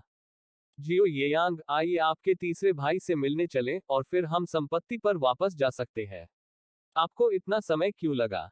दाओ हुआ और जियो येयांग को वापस आते देख यान वेंताओ के चेहरे पर तिरस्कार के भाव झलक रहे थे। दाओ हुआ ने मुस्कुराते हुए कहा, क्षमा करें तीसरे भाई, मैंने आपको इंतजार कराया। दाओ हुआ की ओर मुड़ने से पहले यान वेंताओ ने जियो येयांग पर सूक्ष्म दृष्टि डाली। मुझे इंतजार करने में कोई आपत्ति नहीं है, लेकिन परिवार के बुजुर्गों को दोपहर के भोजन के लिए आपके वापस आने का इंतजार कराना अच्छा नहीं है। दाओ हुआ ने तुरंत अपनी गलती स्वीकार कर ली। समय का ध्यान न रखना मेरी गलती है। चलो फिर जल्दी करते हैं। बोलने के बाद उसने पहाड़ से नीचे चलने का बीड़ा उठाया। कुछ दूरी तक चलने के बाद जियो येयांग ने यान वेंताओ की ओर देखा और कंधे उचकाए। वास्तव में मैं जानबूझकर चीजों में देरी नहीं कर रहा था, यह सिर्फ इतना है कि यक्सियंटियन के लिए चलना बहुत मुश्किल है। यान वेंताओ ने गुर्राते हुए कहा, आपको अपनी सीमाओं का ध्यान रखना याद रखना होगा।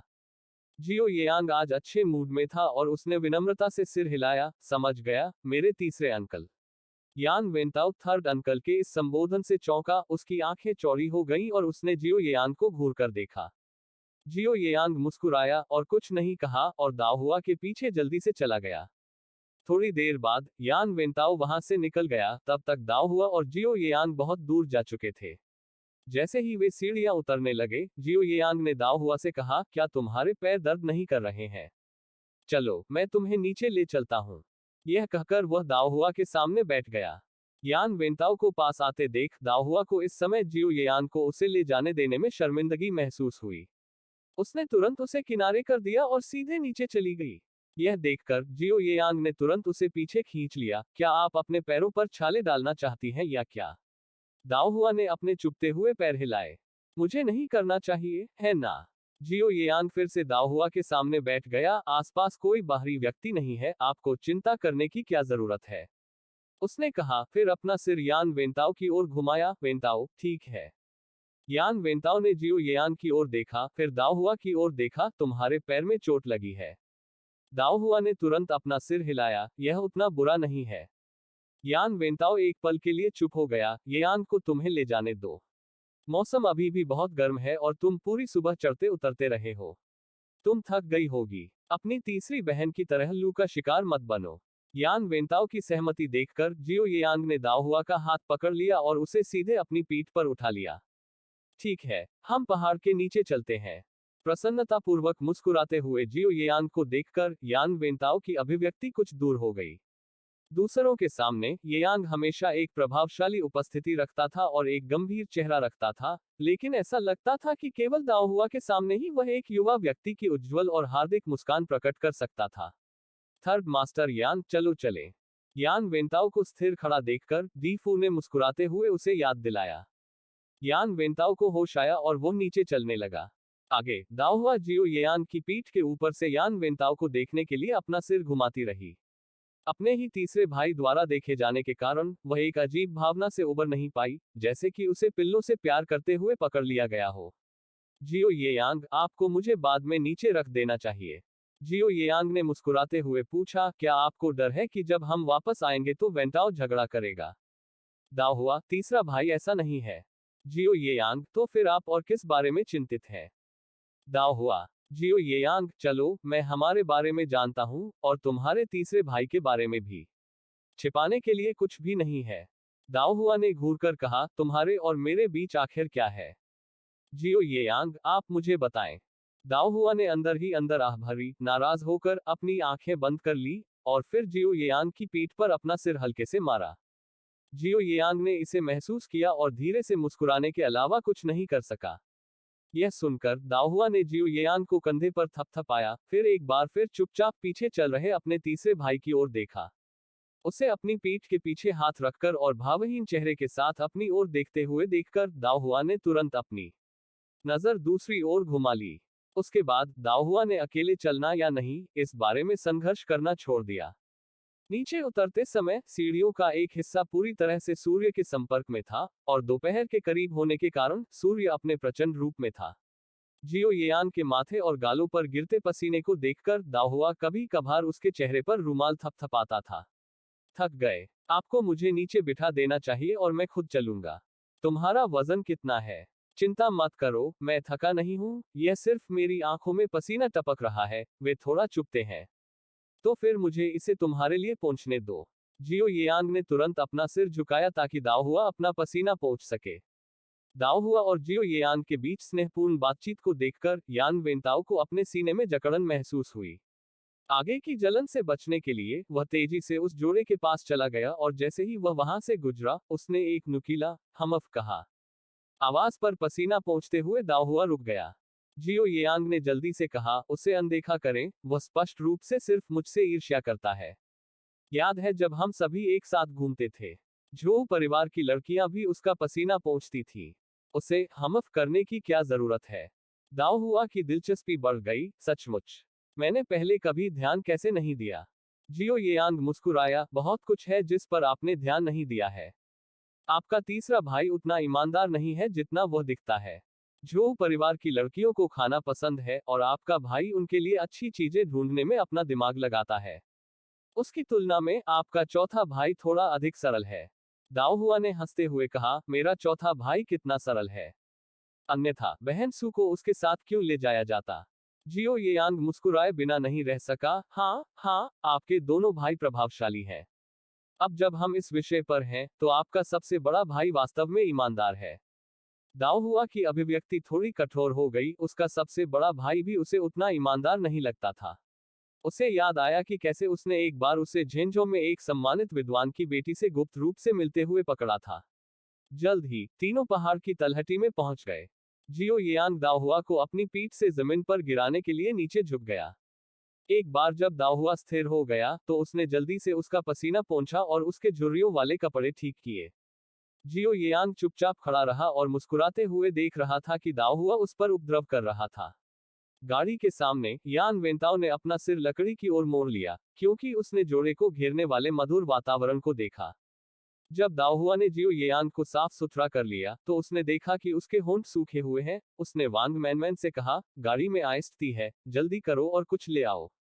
वांग मैनमैन ने सिर हिलाया और जल्द ही आइस्ड टी का बर्तन लेकर वापस आ गया। दाओहुआ ने तेजी से जियो येयांग के लिए एक कप डाला। तुम्हें बहुत पसीना आया है, तुम्हारी प्यास बुझाने के लिए कुछ आइस्ड टी लो। जियो येयांग ने कप लिया और फिर दाओहुआ को देते हुए कहा, तुम्हें भी प्यास लगी होगी, पहले तुम पी लो। दाओहुआ मुस्कुराया, मैं बाद में गाड़ी पर पीऊंगा। बिना किसी हलचल के जियो येयांग ने कप को ऊपर उठाना जारी रखा और उसे आइस्ड टी खिलाने पर जोर दिया। यह देखकर दाओहुआ ने अनिच्छा से अपना सिर नीचे किया और कप से पी लिया। एक कप खत्म करने के बाद जियो येयांग ने कप को फिर से भरने के लिए वांग मैनमैन को दिया, फिर दाओहुआ की ओर देखा, और चाहिए? दाओहुआ ने अपना सिर हिलाया, नहीं, मैं अच्छा हूं। इसके बाद जियो येयांग ने एक के बाद एक कई कप आइस्ड टी पी ली। यान वेंताओ अब उन्हें एक ही कप साझा करते हुए नहीं देख पा रहे थे, बोले, चलो आगे बढ़ने का समय हो गया है। दाओहुआ, गाड़ी में बैठो। दाओहुआ ने उत्तर दिया, ठीक है। हालांकि वह तुरंत सहमत हो गई, लेकिन जब तक जियो येयांग ने शराब पीना बंद नहीं कर दिया, वह गाड़ी में चढ़ने के लिए नहीं मुड़ी। यह देखकर यान वेंताओ ने आसमान की ओर देखा। दाओहुआ के गाड़ी पर चढ़ने के बाद यान वेंताओ ने जियो येयांग से पूछा, जब वह उनके साथ शामिल होने वाला था, क्या आप अपने घोड़े की सवारी नहीं कर रहे हैं? जियो येयांग ने आसमान में चिलचिलाती धूप की ओर इशारा किया, इस गर्मी में किस घोड़े की सवारी करें? इस समय दाओहुआ ने भी गाड़ी का पर्दा उठाया और यान वेंताओ से कहा, हाँ तीसरे भाई, तुम्हें भी गाड़ी में बैठना चाहिए। जियो येयांग को चतुराई से गाड़ी में चढ़ते देख यान वेंताओ ने खुद को रोक लिया और अपने घोड़े से उतरकर वह भी गाड़ी के अंदर बैठ गया। एक बार जब सभी लोग सवार हो गए तो दाओहुआ ने मुस्कुराते हुए कहा, ठीक है, अब हम वापस जा सकते हैं। वापसी के समय गाड़ी असामान्य रूप से शांत थी। दाओहुआ ने अपने तीसरे भाई और जियो येयांग को पूरे रास्ते एक दूसरे को घूरते हुए देखा और एक कोने में जाने से खुद को रोक नहीं सकी और खुद को जितना संभव हो उतना छोटा बनाने की कोशिश कर रही थी। जैसे ही वे शहर के फाटकों के पास पहुंचे, जियो येयांग ने सबसे पहले कहा, मैं आज रात के खाने के लिए नहीं आऊंगा, उन्होंने दाओहुआ से कहा। दाओहुआ हैरान था, क्यों? दोपहर हो चुकी है। जियो येयांग ने उत्तर दिया, मुझे घर पर कुछ जरूरी मामले निपटाने हैं। दाओहुआ एक पल के लिए चुप हो गया, फिर ठीक है, लेकिन दोपहर का भोजन करना याद रखें और दूसरे दिन की तरह भूखे न रहें। जियो येयांग ने मुस्कुराते हुए सिर हिलाया। शहर के द्वार में प्रवेश करने से पहले जियो येयांग गाड़ी से उतर गया। जैसे ही वह उतरा, दाओहुआ ने उसे याद दिलाने के लिए तुरंत गाड़ी का पर्दा उठाया, याद रखें, परसों तीसरे भाई और चौथे भाई के साथ दाओहुआ गांव जाने के लिए कुछ समय निकालें। जियो येयांग गाड़ी की खिड़की के पास आया और पूछा, आप किस आश्चर्य के बारे में बात करते रहते हैं? दाओहुआ मुस्कुराया, जब आप वहां पहुंचेंगे तो आपको पता चल जाएगा। मास्टर, देखो यह क्या है। चीनी मिट्टी के बेसिन में फुट लंबी, रीढ़ जैसी दिखने वाली रक्त लाल लकड़ी को घूरते हुए गू जियान गूंगा हो गया था। काफी देर बाद ही उसे होश आया। फिर वह पहाड़ से उतर रहे बाघ की तरह बेसिन पर झपटा, धीरे से उसे पकड़ लिया और ध्यान से उसकी जांच करने लगा। दाओहुआ ने यह देखा और मुस्कुराते हुए उसे एक आवर्धक लेंस दिया। गू जियान ने आवर्धक कांच की ओर देखा, जिससे वह पहचाना नहीं जा सका, और दाओहुआ का हाथ हटा दिया और उससे कहा कि वह उसके दृश्य में बाधा न डाले। दाओहुआ व्यंग्यपूर्वक मुस्कुराए बिना नहीं रह सका, मास्टर, यह जियो येयांग द्वारा बनाया गया एक आवर्धक कांच है। यदि कोई ऐसी चीज है जिसे आप स्पष्ट रूप से नहीं देख सकते हैं, तो इसके माध्यम से देखने पर वो दिखाई देने लगेगी। गू जियान रुका, फिर भौहें चढ़ाते हुए आवर्धक कांच लिया और उसे रक्त लाल लकड़ी के सामने रख दिया। तुरंत रक्त लाल लकड़ी उसकी दृष्टि के क्षेत्र में कई गुना बढ़ गई, जिससे पहले से अस्पष्ट अनाज के पैटर्न भी दिखाई देने लगे। गू जियान के चेहरे पर खुशी झलक रही थी, लेकिन निश्चित रूप से उसकी खुशी आवर्धक कांच के कारण नहीं थी, बल्कि इसकी सहायता से वह अपने सामने रक्त लाल लकड़ी को अधिक सावधानी से पहचान सकता था। आवर्धक कांच के साथ कई बार आगे पीछे देखने के बाद गू जियान अंततः लकड़ी की तरह खड़ा हो गया और अविश्वसनीय रूप से दाओ हुआ को देखते हुए कहा, आप आप इसे विकसित करने में कामयाब रहे। दाओ हुआ ने अहंकार पूर्वक सिर हिलाया, उसके चेहरे से पता चला कि मैं बहुत अद्भुत हूँ। गू जियान ने गहरी सांस ली, दाओ हुआ को बैठाया और गंभीर चेहरे के साथ कहा, मुझे विस्तार से बताएं कि आप इस जिंगमियाओ घास की खेती कैसे करने में कामयाब रहे। अच्छी तरह से तैयार दाओ हुआ ने अपनी छोटी नोटबुक निकाली और गू जियान को समझाना शुरू किया। गू जियान ने नोटबुक पकड़ ली और अपने चेहरे पर कुछ अवर्णनीय अभिव्यक्ति के साथ उसे तेजी से पलटा। क्या जिंगमियाओ घास की खेती के लिए पहाड़ी जंगल से कुछ मिट्टी खोदना पर्याप्त है? यदि यह इतना आसान होता, तो क्या आंतरिक मार्शल आर्ट मास्टर हर जगह नहीं होते? गू जियान ने एक बार फिर पुष्टि की, क्या आप निश्चित हैं कि आपने जिंगमियाओ घास की खेती इसी तरह की है? उनके शिष्य की रोपण प्रक्रिया इतनी सरल थी कि उन्हें लगा कि उनके सामने रक्त लाल लकड़ी दुर्लभ जिंगमियाओ घास नहीं थी, बल्कि खेतों से निकली एक आम घास थी। दाओ हुआ ने दृढ़ता से सिर हिलाया, मेज पर जिंगमियाओ घास की ओर इशारा करते हुए कहा, मास्टर, सबूत आपके सामने है, इसमें संदेह करने के लिए और क्या है? यदि आप मुझसे पूछें, तो जिंगमियाओ घास को उगाना शायद उतना कठिन नहीं है जितना कि किंवदंतियां कहती हैं। हो सकता है कि कुछ लोगों ने गुप्त उद्देश्यों के साथ जानबूझकर यह बड़ा चढ़ाकर बताया हो कि जिंगमियाओ घास कितनी दुर्लभ है। जिंगमियाओ घास वास्तव में दुर्लभ थी या नहीं, गू जियान यह सब अच्छी तरह से जानता था। पुराने समय में पिछले सम्राट अपने जीवनकाल को बढ़ाने के लिए आंतरिक मार्शल आर्ट का अभ्यास करना चाहते थे और उन्होंने 2 या 3 दशक बिताए, अनगिनत लोगों को जिंगमियाओ ग्रास की तलाश में भेजा, लेकिन कोई फायदा नहीं हुआ। गू जियान को अभी भी गहरी सोच में डूबी भौहों के साथ देखकर दाओ हुआ ने अपना हाथ हिलाया, ठीक है, मास्टर, ज्यादा सोचना बंद करो। इसके बाद उसने वांग मैनमैन को 8 मेरिडियन गोली तैयार करने के लिए अन्य जड़ी बूटियां लाने का संकेत दिया। दाओ हुआ ने जड़ी बूटियों को गू जियान की ओर धकेला, मास्टर, मैंने 8 मेरिडियन गोली के लिए आवश्यक सभी जड़ी बूटियां एकत्र कर ली हैं, आपको इसे जल्दी से तैयार करना शुरू कर देना चाहिए। कुछ दिनों में जियो येयांग और मेरे 2 भाइयों को एक मिशन पर भेजा जा रहा है। मैं उनके जाने से पहले उनके 8 असाधारण मेरिडियन को खोलने में मदद करना चाहता हूं। मेज पर जड़ी बूटियों को देखकर गू जियान को सचमुच नहीं पता था कि क्या अभिव्यक्ति करनी है। क्या उनका शिष्य शायद बहुत ताकतवर था? मेज पर मौजूद हर जड़ी बूटी को ढूंढना आसान नहीं था, और यहाँ वह लापरवाही से उसे इतना बड़ा आश्चर्य दे रही थी, जिससे उसे स्वीकार करना थोड़ा कठिन हो गया। आपको समझना होगा, उन्होंने अपना पूरा जीवन चिकित्सा से ही निपटा था, और उनके जीवन का संग्रह उतना व्यापक भी नहीं था जितना उनके शिष्य ने इस बार निकाला था। गू जियान को दूर जाते देख दाओ हुआ अपनी आंखों के सामने हाथ लहराने से खुद को नहीं रोक सका, मास्टर, आइए 8 मेरिडियन गोली बनाएं, मैं आपकी सहायता करूंगा। गू जियान जिंगमियाओ घास को अनिच्छा से देखते हुए, क्या हम इसे आज बना रहे हैं? उसका अभी तक पेट नहीं भरा था। उनके सामने जिंगमियाओ घास असाधारण गुणवत्ता की थी, उससे भी बेहतर जो उन्होंने पहले मेडिसिन किंग वैली में देखी थी। दाओ हुआ ने कहा, जियो येयांग और मैं इस बात पर सहमत हुए हैं कि वे कल आएंगे।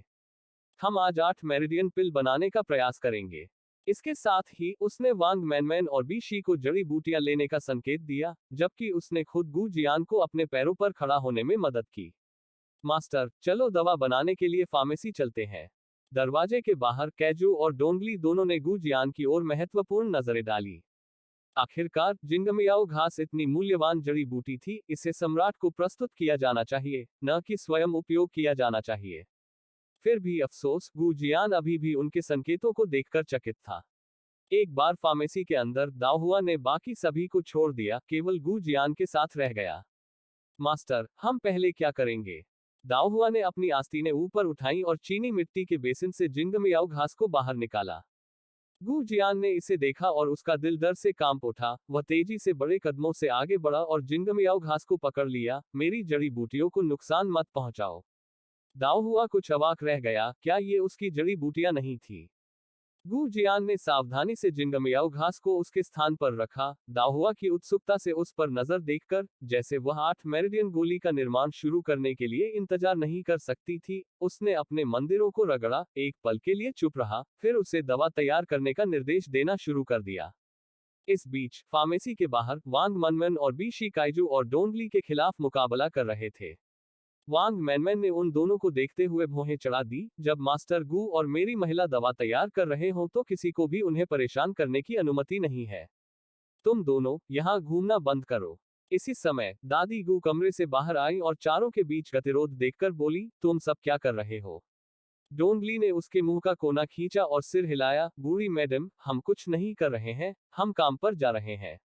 यह कहते हुए उसने कैजू के साथ एक कड़वी नजर डाली, अनिच्छा से फार्मेसी की ओर देखा, घूम गया और चला गया, और फिर जलाओ लकड़ी तोड़ने या कपड़े धोने के लिए चला गया।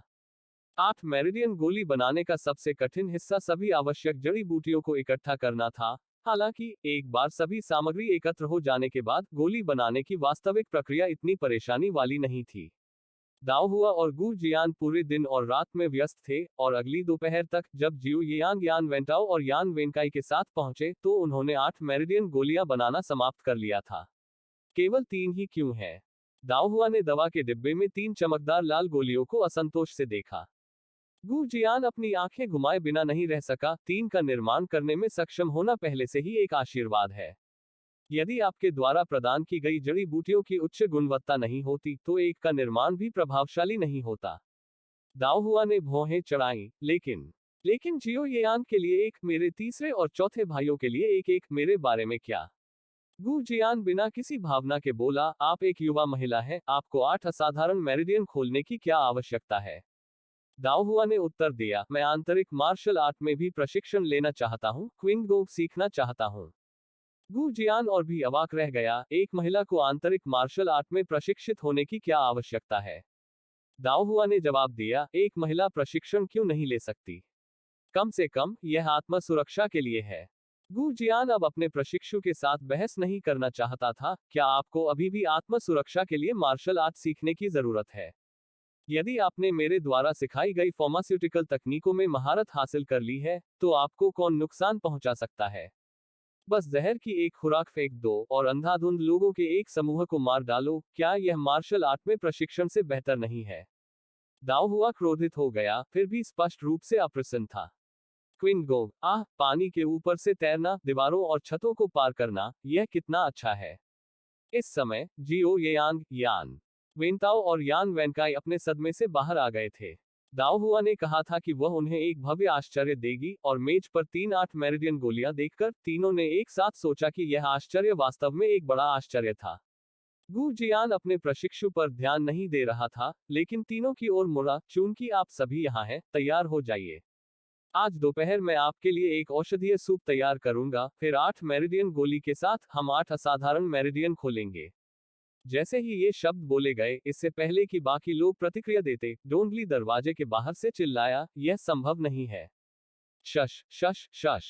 सभी ने डोंगली की ओर देखा। कैजू ने मन ही मन सोचा कि मुसीबत आने वाली है। जैसा कि अपेक्षित था, सभी की शक्लें दयालु नहीं थी। दाओ हुआ ने भौहें चढ़ाई और डोंगली की ओर देखा, यह संभव क्यों नहीं है?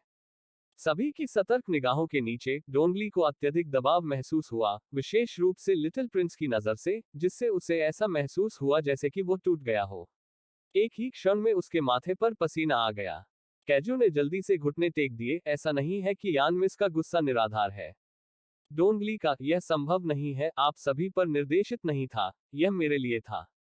मेरा उससे बस थोड़ा सा झगड़ा हुआ था और मैं अपनी कुल्हाड़ी फेंकना चाहता था, और उसने तुरंत कहा, यह संभव नहीं है। गू जियान ने सख्ती से कहा, पीछे हटो। डोंगली और कैजू जल्दी से पीछे हट गए।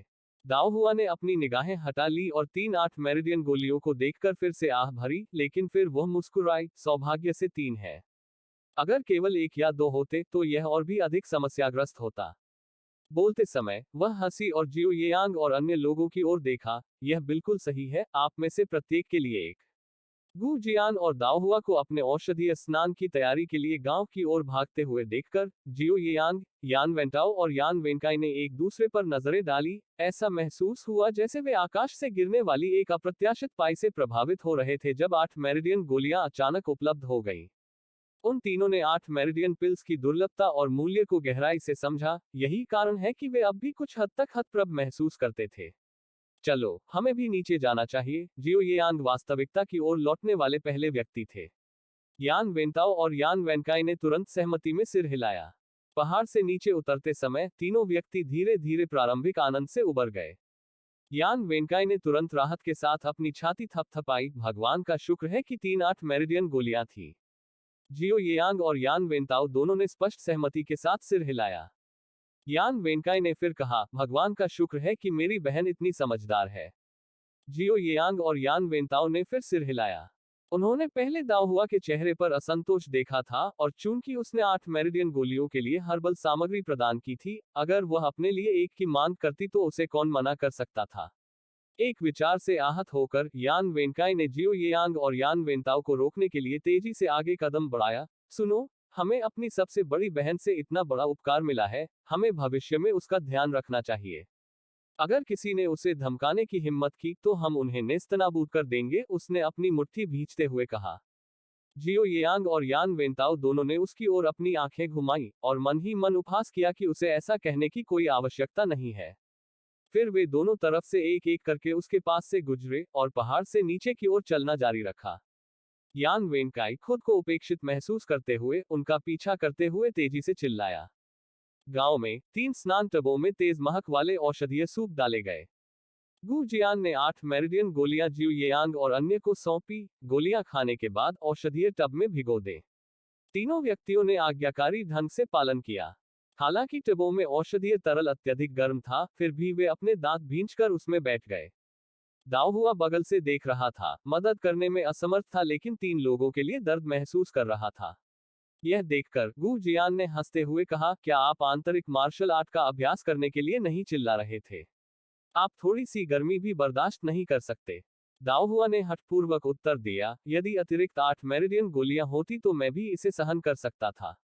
गु जियान ने अपना सिर हिलाया, अपने शिष्य के साथ आगे बहस नहीं करना चाहता था, और अपनी पीठ के निचले हिस्से को रगड़ते हुए कहा, आप यहाँ उन पर नजर रखें, मुझे थोड़ी देर आराम करने की जरूरत है। इतने लंबे समय तक व्यस्त रहने के बाद मेरे बूढ़े हाथ और पैर और अधिक नहीं सह सकते। दाओहुआ ने तुरंत सिर हिलाया, मास्टर, आपको आराम करना चाहिए। ताओहुआ मंदिर। जैसे ही गु जियान वापस आया, डोंगली और कैजू घुटने टेक बैठे। सख्त चेहरे वाले गु जियान को देखते हुए डोंगली ने अपनी गलती स्वीकार करने की पहल की। बूढ़े मास्टर, यह आज मेरी लापरवाही थी जिसने मेरी पहचान लगभग उजागर कर दी।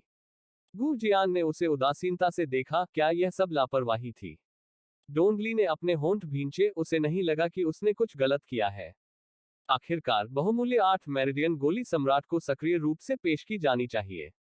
गु जियान ने गंभीरता से कहा, मुझे पता है कि आप क्या सोच रहे हैं, लेकिन मत भूलो, 8 मेरिडियन गोलियों की सामग्री उस लड़की दाओहुआ ने इकट्ठा की थी। उसे उनके वितरण का फैसला करने का अधिकार है। भले ही जियाओहू दुनिया का शासक है, वह किसी और की चीज पर जबरन दावा नहीं कर सकता है। बूढ़ी दादी गु चुपचाप एक तरफ बैठी, बिना रुकावट के सुन रही थी। कैजू को एहसास हुआ कि गु जियान वास्तव में गुस्से में था, और उसने तुरंत जवाब दिया, बूढ़ा मास्टर सही है। इस मामले में हमसे गलती हुई थी। यान मिस हमारी पहचान नहीं जानती है और शासक को नहीं पहचानती है, इसलिए यह समझ में आता है कि उसने मास्टर को 8 मेरिडियन गोली पेश करने के बारे में नहीं सोचा था। जब आपके पास कुछ अच्छा होता है, तो इसे अपने निकटतम लोगों के लिए उपयोग करना स्वाभाविक है। यह सुनकर गु जियान की अभिव्यक्ति थोड़ी कम हो गई। कैजू और डोंगली सीधे जियाओगू को संदेश भेज सकते थे, और गु जियान का यह गुस्सा इसलिए था क्योंकि उसे डर था कि वे बारी बारी से बोलेंगे और जियाओगू में दाओहुआ के प्रति असंतोष पैदा होगा। गु जियान के चेहरे पर आराम देखकर कैजू और डोंगली दोनों ने राहत की सांस ली। गु जियान, 3-8 मेरिडियन गोलियां जो आज बनाई गई, मेरी सहमति से 3 बच्चों को भी दी गई, और मुझे आशा है कि आप इसे समझेंगे। वह स्वामी था, और यदि वह वास्तव में अपने लिए एक रखना चाहता था, तो उसका मानना कि दाओहुआ और येयांग स्वेच्छा से अलग हट जाएंगे। कैजू और डोंगली ने तुरंत सिर हिलाया। 2 बुजुर्ग स्वामियों की सेवा में बिताए दिनों के दौरान उन्होंने देखा था कि यान परिवार की सबसे बड़ी बेटी वास्तव में उनके लिए संतान थी, और यदि बुजुर्ग स्वामी 8 मेरिडियन पिल रखना चाहते थे, तो वे निश्चित रूप से ऐसा करने में सक्षम होंगे। कैजू ने जल्दी से कहा, निश्चिंत रहें एल्डर मास्टर, हम लापरवाही से मास्टर को संदेश नहीं देंगे। गु जियान ने अंततः अपने चेहरे पर संतुष्टि का संकेत दिखाया, और एक पल की चुप्पी के बाद उन्होंने कहा, मैंने चीनी मिट्टी के बर्तन बेसिन को रखा है जिसका उपयोग दाओहुआ जिंगमियाओ घास को चुनने के लिए करता था। जियाओहू को एक पत्र लिखें और पूछें कि क्या वह जिंगमियाओ घास के बीज पा सकते हैं। शायद हम जिंगमियाओ घास की खेती भी कर सकते हैं।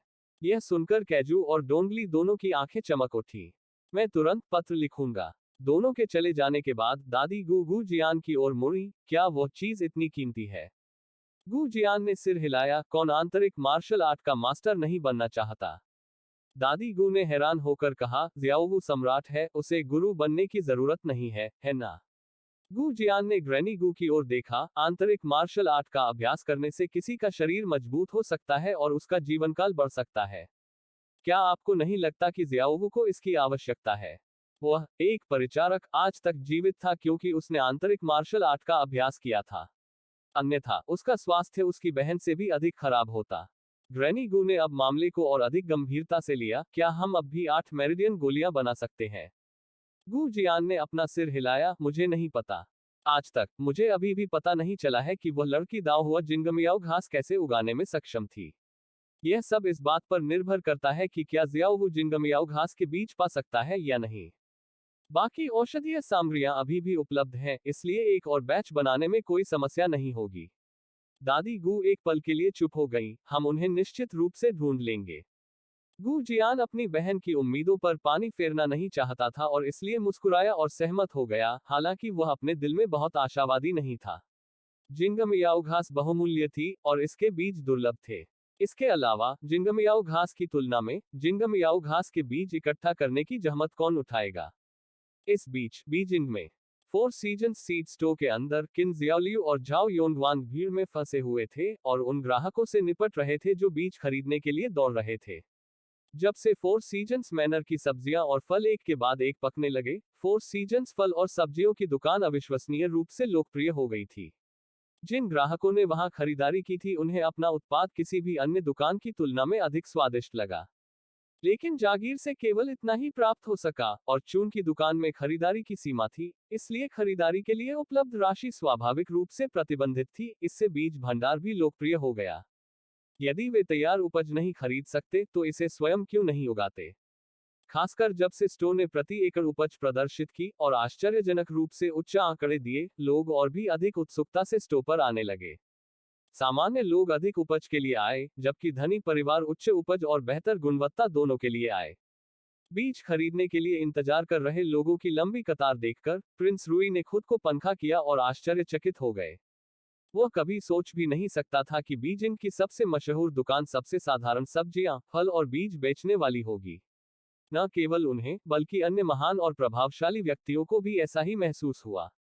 हालांकि हर कोई उन दो दुकानों के बारे में बहुत उत्सुक था जो अचानक गर्म हो गई थी, लेकिन किसी ने भी बिना सोचे समझे जांच करने की हिम्मत नहीं की। कारण सरल था, उन्हें सम्राट द्वारा किसी को फोर सीजन्स मनो प्रदान करने की कोई खबर नहीं मिली थी। इसलिए इन दोनों दुकानों के मालिक बहुत हद तक जिनलुआन हॉल में बैठे व्यक्ति हो सकते हैं।